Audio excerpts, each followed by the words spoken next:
Magoli amezungumza mengi sana kuhusiana na hiyo issue kwa upande wa mchezaji Damaro Kamara.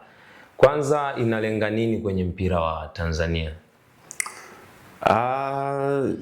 Kuna clarity ama kuna vitu vinapaswa viwe wazi hasa kwenye masuala ya uraia wa wachezaji kutoka nje. Lakini lengo kuu la mazungumzo ya mwenyekiti wa bodi ya Simba Magoli ni kujaribu kwanza ni kufichua hizi mbinu ambazo yeye anazita ni fraud, yani ni mbinu ambazo ni za ujanja ambazo ni kama vile kuna watu wanajaribu kuzizunguka kanuni za ligi na kutafuta loophole ama mianya ya kuongeza idadi ya wachezaji wa kimataifa ambao hawatakiwi kutumika katika ligi yetu kihalali. Kwa hiyo ni kutengeneza tu kuzihusisha mamlaka na taratibu zake zichunguze hizi taratibu ambazo zinatumika na baadhi ya vilabu kujinufaisha wao na sio kulinufaisha taifa, kwa sababu mwisho wa siku hawa wachezaji kama yeye alivyozungumza kwamba hata wao wanatamani sana kutoa uraia kwa baadhi ya wachezaji wamiliki passport za Tanzania ili wawe na idadi kubwa ya wachezaji wa kimataifa, lakini kuna taratibu zake, kuna taratibu za kinchi, lakini pia mpira pia nao una taratibu zake hasa kwenye masuala haya ya uraia. Simba waliwahi kujaribu mara kadhaa kutamani wachezaji wao baadhi na wao kuwa miongoni mwa raia wa Tanzania ili kuwanufaisha sasa Simba kwenye uwanda mpana wa kuchagua wachezaji na kufanya kazi kubwa. Lakini tuliwaona Simba ambao walipeleka mpaka leo hawakupata hayo majibu. Lakini kwa Yanga imekuwa rahisi sana kwa Damaro Kamara, hatimaye tumepata majibu ya moja kwa moja. Kwa hili unaliona vipi? Yani kwa upande wa Simba walijaribu kufanya, lakini leo hii tunaona haikuwa rahisi kwa upande wa Simba, lakini leo kwa Yanga imewezekana. Hii inalenga nini kwenye mpira wetu wa Tanzania? Kwanza nikiweka clear kwanza hapo, sio Yanga ndo alimwombea uraia Damaro, ni Singida Black Stars mwaka jana ndo walimwombea uraia huyu mchezaji, ama mchezaji mwenyewe kwa mujibu wa taratibu za nchi ni mtu binafsi, yeye ndo anaomba kupewa uraia. Alafu kama ni issue ya kitaifa basi sisi inahusika na mpira ndo TFF na muombea uraia huyu mchezaji. Kwa hiyo Yanga katika hili wale hawana shida, yani hawana shida kabisa kwenye issue uraia wa Damaro Kamara, kwa sababu wao wamemsajili mchezaji ambaye tayari ameshakuwa raia wa Tanzania. Na kwa bahati mbaya sana kwenye hizi issue za TMS na masuala ya ITC, hivi vitu ambavyo kufanya issue ya ITC, International Transfer Certificate, inatolewa kwa mchezaji wa kimataifa. Endapo labda kama Yanga wangemsajili Damaro kutokea labda Hafia ya Guinea ambapo walikuwa anaichezea kabla hajaja Singida, na maana wangemwombea hiyo International Transfer Certificate ama kibali cha kumruhusu yeye atumike katika ligi yetu kama mchezaji wa kimataifa. Lakini ukisajiliwa mchezaji mzawa kwa ndani, mchezaji wa kimataifa akisajiliwa ndani kwa ndani, yani let's say kwamba kwa mfano Yanga walivyotaka kumsajili Maruf Chakei kutoka Singida kwenda Yanga, wala wasingehitaji ITC ya huyu mchezaji. Yani ilikuwa tu ni swala la kuhamisha taarifa zake kutoka kwenye system ile ya transfer na kutoka Singida kuja Young Africans. Kwa hiyo kwa Yanga hawana shida, lakini shida kama umewasikiliza Simba vizuri, ipo kwenye process ambazo zilitumika kumpatia uraia huyu mchezaji. Yani kanuni pia ni kama kanuni za ligi ya Tanzania pamoja na TFF zimekiukwa, kwa sababu alielezea kipengele cha kwenye masuala ya uhamisho wa wachezaji kwenye kanuni zetu za ligi. Akatolewa kwamba mchezaji atakayetumika kwenye ligi kuu ya soka Tanzania bara atatambulika kwa uraia wake. Kama ni mzawa atatambulika, atatumika kama Mtanzania wa kuzaliwa, unaona, wa kuzaliwa hapa nchini.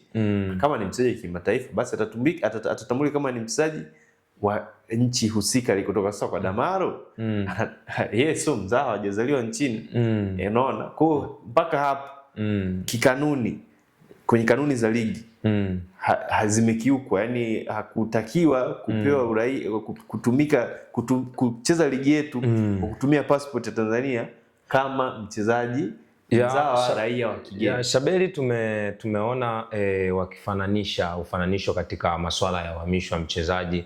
Tumeona wakifananisha kuhusiana na mchezaji ambaye aliwahi kupita kwenye klabu ya Simba, Kibu Denis Prosper.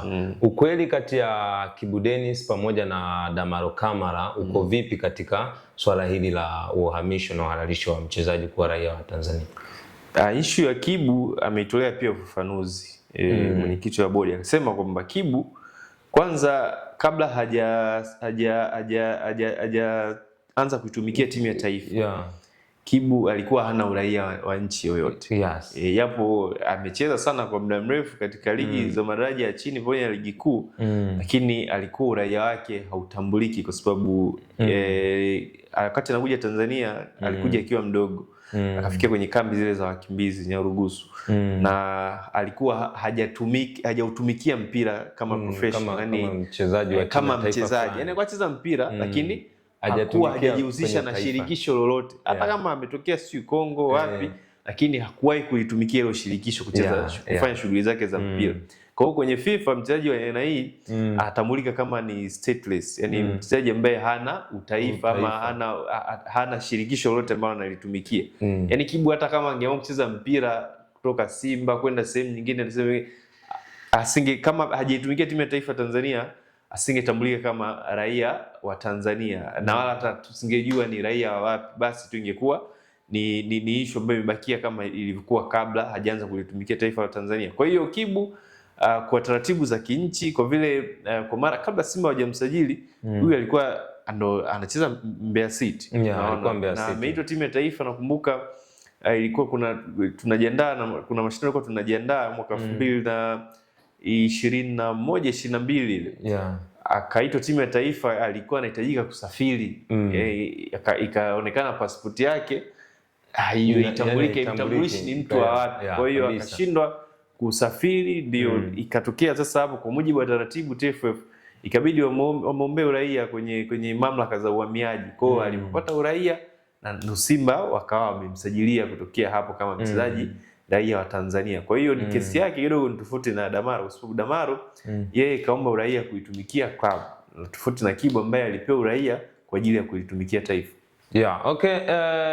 Lakini pia tumejaribu hapo kumsikiliza Magori, ameelezea mengi sana kuhusiana na hili swala, lakini ameeleza pia kuhusiana na wao wapo tayari sasa kutoka, yani maamuzi ya kwanza shauri alilipeleka TFF, lakini kituo kinachofuata ni kasi. Kwako wewe unaona, yani unaona majibu ya TFF juu ya hiki ambacho wao walijaribu kukielezea inaweza ikaleta changamoto gani baada ya Simba endapo atafanikiwa kwenda kasi, endapo atapata review ya kesi ambayo wao wanatamani kupata?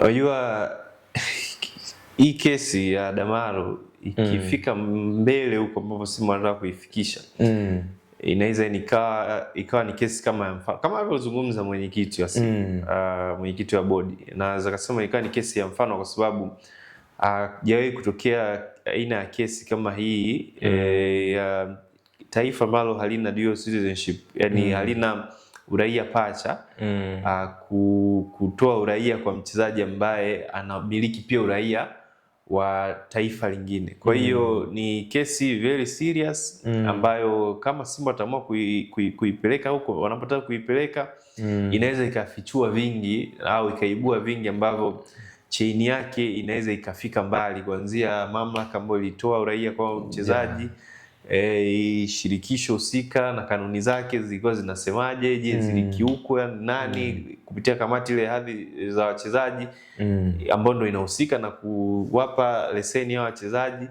Kwa hiyo ni issue ambayo inaweza ikavumbua vitu vingi ambavyo nadhani kama ni busara pia ingetumika wasikiliza Simba na hoja zao kabla hawajafika mbali kwa wanapotaka kwenda. Cha kwanza mimi kwa Magori kuelekea hiyo kesi sasa, mpaka hapo tuende tukaangalie pia ipi athari kwenye soka letu endapo Simba wataipeleka moja kwa moja kesi kasi na ikaamuliwa tofauti na vile TFF wao walivyokuwa wameamua. Athari zipo kwa sababu ukiileta fraud ya ujanja tapeli, kuzunguka kuna vitu haviwezi, yani unakuwa sio mwadilifu. Yani fraudist, yani mtu ambaye anafanya ujanja kwenye vitu ambavyo vinapaswa kufuata sheria, ina maana huyu sio mwadilifu. Ni lazima kuna watu pia wanaweza wakawajibika kwa kile ambacho wamekifanya kwenye issue, kuanzia watu waliotoa uraia, lakini mamlaka za soka kwa namna ambavyo zilishindwa kusimamia kanuni ambazo zinaongoza. Kwa hiyo kuna uwajibikaji ambao utafuata endapo kama Simba wakifanikiwa malalamiko yao watakapoyapeleka huko yakisikilizwa na kufanyiwa kazi, basi kuna uwajibikaji ambao watu watapaswa kuwajibika, na mwisho wa siku ili hivi vitu visiweze kutokea mbeleni. Uwajibikaji na uadilifu katika kila engo na majukumu ambayo kila mmoja alitakiwa kuyatimiza kwa engo yake. Hiyo ndiyo maana kamili ya kile ambacho huenda kinaweza kikaja katokea kuhusiana na kesi hii. Hayo yalikuwa maneno ya kwake mchambuzi bora kabisa Shabel Daniel, ambaye alikuwa anatupitisha kuhusiana na takwimu juu ya kile ambacho kimekuwa kikizua gumzo sana mtandaoni, lakini pia kilikuwa kimeshika trend sana kuhusiana na ishu ya Damaro Kamara. Na hii ilikuwa ni upande wa Simba baada ya leo kukaa na kuitisha kikao ambacho kilikuwa kinaonyesha kwamba kina uzito kiasi gani juu ya hili swala. Jina langu ni Paul Tembo, nyuma ya kamera ni Yusuf Ramazani Mpuma, na hii ni Anwar TV.